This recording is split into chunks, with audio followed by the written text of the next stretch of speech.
Hi friend, আমি রানা মেডিকেলের নতুন আর এক ভিডিও চলে এসেছি তোমাদের সামনে। আশা করি ছবিটা থেকে তোমরা অনেকেই ধারণা করতে পেরেছো কী টপিকের ওপর ভিডিওটা হতে চলেছে। আজকের ভিডিওর মূল বিষয় হচ্ছে হাই ফ্লো ন্যাজাল ক্যানুলা অর্থাৎ এইচএফএনসি।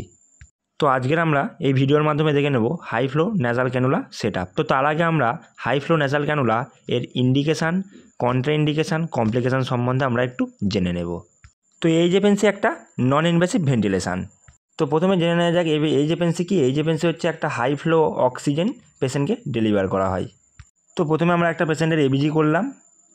তো এবিজিটা করবার পর partial pressure of oxygen in arterial ব্লাডের পরিমাণ সেক্ষেত্রে 60-র নিচে। Partial pressure of carbon dioxide in arterial blood সেটা প্রায় নর্মাল রেঞ্জের মধ্যে রয়েছে। এছাড়াও যে পিএফ রেশিও রয়েছে সেটা লেস দ্যান 200। এছাড়া যে ডেড স্পেস সেটা হচ্ছে আমাদের ইনক্রিজ হবে। তো এই সমস্ত ক্রাইটেরিয়ার মধ্যে পড়ে যাচ্ছে। তো এটা হচ্ছে টাইপ 1 রেসপিরেটরি ফেলিওরের মধ্যে পড়ছে। তো আমরা এবার কিছু ইন্ডিকেশান বা কিছু উদাহরণস্বরূপ দেখে নেব যে অ্যাকিউট রেসপিরেটরি ডিস্ট্রেস সিনড্রোম, এছাড়া হচ্ছে pulmonary oedema, asthma, pneumothorax, pulmonary hypertension, pneumonia, atelectasis, pulmonary embolism, এইগুলো আমরা বোঝবার জন্যে কিছু এক্সের ইমেজ স্বরূপ উদাহরণ হিসাবে আমরা এখানে দিলাম। এবারে হচ্ছে type 2 respiratory failure, COPD, asthma, এছাড়া হচ্ছে পয়জনিং পেশেন্ট বা পোস্ট অপ পেশেন্ট, এইগুলো কন্ট্রা ইন্ডিকেশান হিসাবে আমরা রাখতে পারি। তো আমরা এইচএফএনসি মেশিনের কিছু অ্যাডভান্টেজ দেখে নেব। না, আমরা একটা হাই ফ্লো অক্সিজেন পেশেন্টকে ডেলিভার করতে পারি। এছাড়া যে পেশেন্টের ডেড স্পেস রয়েছে সেটাকে আমরা ওয়াচ আউট করে দিতে পারি। এছাড়া পেশেন্টের আর্টেরিয়াল ব্লাডে অক্সিজেনের পরিমাণটাকে কিছুটা হলেও আমরা ইমপ্রুভ করতে পারি এটার মাধ্যমে। তো যেমন অ্যাডভান্টেজ রয়েছে তেমনই ডিসঅ্যাডভান্টেজও রয়েছে। ডিসঅ্যাডভান্টেজগুলো কী কী? না, নাকে যে ন্যাজাল প্রংটা লাগানো হয়, যে হাই ফ্লো যে একটা অক্সিজেন ডেলিভার হয় তার জন্যে ন্যাজালের ইরিটেশন হতে পারে। এছাড়া হচ্ছে একটা ড্রাইনেস ভাব আসতে পারে। এছাড়া লাংস ড্যামেজ হতে পারে বা পালমোনারি অক্সিজেন টক্সিসিটি হতে পারে। তো এইবারে আমরা হাই ফ্লো ন্যাসাল ক্যানুলা যে মেশিন রয়েছে তার সেট আপ দেখে নেব। তো প্রথমে আমাদের এটা যে রয়েছে এটা হচ্ছে আমাদের ইন্সপায়ার্ড কোম্পানির একটা এইচএফএনসি মেশিন। এই যে রয়েছে এটা হচ্ছে একটা টেম্পারেচার প্রোব, যার দুটো প্রোব, একটা হচ্ছে হিট ওয়্যার আর একটা হচ্ছে টেম্পারেচার প্রোব।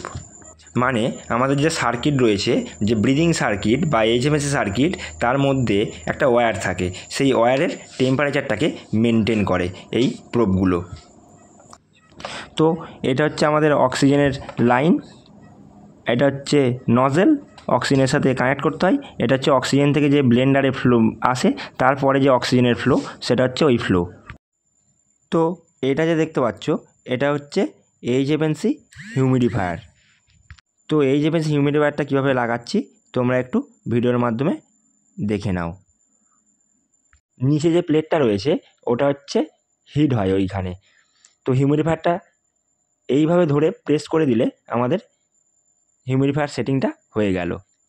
তো এই যে রয়েছে এইটা থেকে আমাদের স্টেরাইল ওয়াটার আসে, যেখানে হিউমিডিফায়ারের মধ্যে এসে ওটা পড়ে, যেখানে ওটা হচ্ছে গরম হয়। তো এর পরবর্তীতে আমাদের যে এইচএফএনসি সার্কিট বা ব্রিদিং সার্কিটটা রয়েছে সেটা হচ্ছে হিউমিডিফায়ারের সাথে অ্যাটাচ করে দেব। এর পরবর্তীতে আমরা যে প্রোব রয়েছে বা কেবিলটা রয়েছে, টেম্পারেচার কেবিল, যেটা হচ্ছে আমাদের এই ব্রিদিং সার্কিটের টেম্পারেচারটাকে নিয়ন্ত্রণ করে, সেই প্রোবটা ওই ব্রিদিং সার্কিটের সাথে কানেক্ট করে দেব। তো আমাদের এইচএফএনসি সার্কিট প্রায় রেডি করা কমপ্লিট। এর পরবর্তীতে আমরা যে এইচএফএনসি সার্কিটের মধ্যে বা ইন্সপোর্টেড ব্রিদিং সার্কিটের ভিতরে যে টেম্পারেচার প্রোব, যেটা হচ্ছে টেম্পারেচারটাকে নিয়ন্ত্রণ করে, যে ওয়্যার রয়েছে সেই ওয়্যারটা দেখানো হচ্ছে। তো কীভাবে আমরা এইচএফএনসি সার্কিটের সাথে ন্যাসাল প্রং, যেটা আমরা পেশেন্টের নাকে লাগাবো, সেটা কীভাবে কানেক্ট করব তো ভিডিওর মাধ্যমে আমরা দেখে নেব। তো এইভাবে আমরা ব্রিদিং সার্কিটের সাথে ন্যাসাল প্রংটা কানেক্ট করে নেব।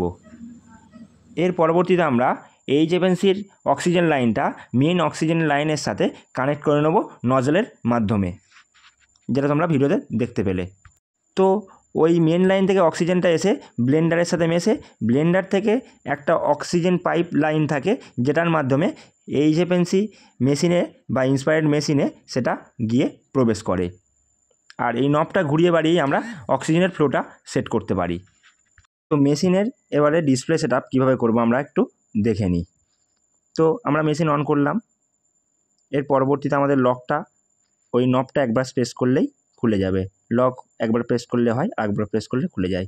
এর পরবর্তীতে আমরা নব ঘুরিয়ে আমরা ফ্লোটা বাড়াতে পারি। যেহেতু এটা নিউট্রাল মোড তাই হচ্ছে 2 থেকে 25 লিটার অবধি সর্বোচ্চ দেয়া যেতে পারে। তো আমরা এবারে মোডটা কীভাবে চেঞ্জ করব তোমাদের এই ভিডিওর মাধ্যমে দেখাবো। এখন যেটা রয়েছে এটা হচ্ছে নিওনেটাল মোডে রয়েছে। এর পরবর্তীতে আমরা সেটা অ্যাডাল্ট মোড করব। তো নব ঘুরিয়েই আমরা ওকে অ্যাডাল্ট মোড করছি। তোমরা ডিসপ্লেতে ভালো করে লক্ষ্য করলেই বুঝতে পারবে আমরা নিওনেটাল মোড থেকে কীভাবে অ্যাডাল্ট মোড করছি। নবটা প্রেস করে রোটেট করে এই নবটার মাধ্যমেই। তো আমরা অ্যাডাল্ট মোডে 10 লিটার থেকে সর্বোচ্চ 60 লিটার অবধি আমরা ফ্লো পেশেন্টকে ডেলিভার করতে পারবো। একটা এইচএফএনসি মেশিনে আমরা সর্বোচ্চ 60 লিটার অবধি ফ্লো ডেলিভার করতে পারবো। কিছু কিছু কোম্পানির এইচএফএনসি মেশিনে 80 লিটার অবধিও ফ্লো ডেলিভার করা যায়। তো এক্ষেত্রে এই মেশিনের ক্ষেত্রে আমরা 10 থেকে শুরু করে 60 লিটার অবধি ফ্লো ডেলিভার করতে পারি। আর এই অক্সিজেন ফ্লোর নবটা ঘুরিয়ে বাড়িয়ে আমরা এইচএফএনসি মেশিনের ডিসপ্লেতে যে FiO2 দেখায় সেটা আমরা সেট করতে পারবো শুধুমাত্র অক্সিজেন ফ্লোমিটারের রোটেটিং নবটার মাধ্যমে।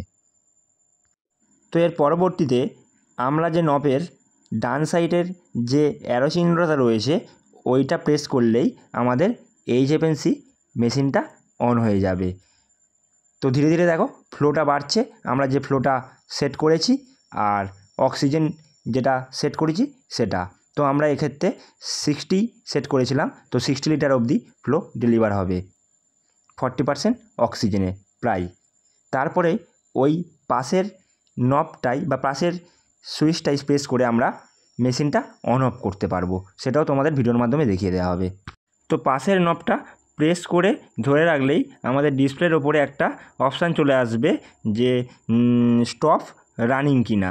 তো আমরা সেক্ষেত্রে ইয়েস করব। ইয়েস করলে আমাদের মেশিনটা স্টপ হয়ে যাবে। ভিডিওটি ভালো লাগলে লাইক কমেন্ট শেয়ার করে দিন। আর এই ধরনের ভিডিও পেতে গেলে অবশ্যই রানার্স মেডিকেল ফ্যামিলি চ্যানেলটিকে সাবস্ক্রাইব করে রাখুন।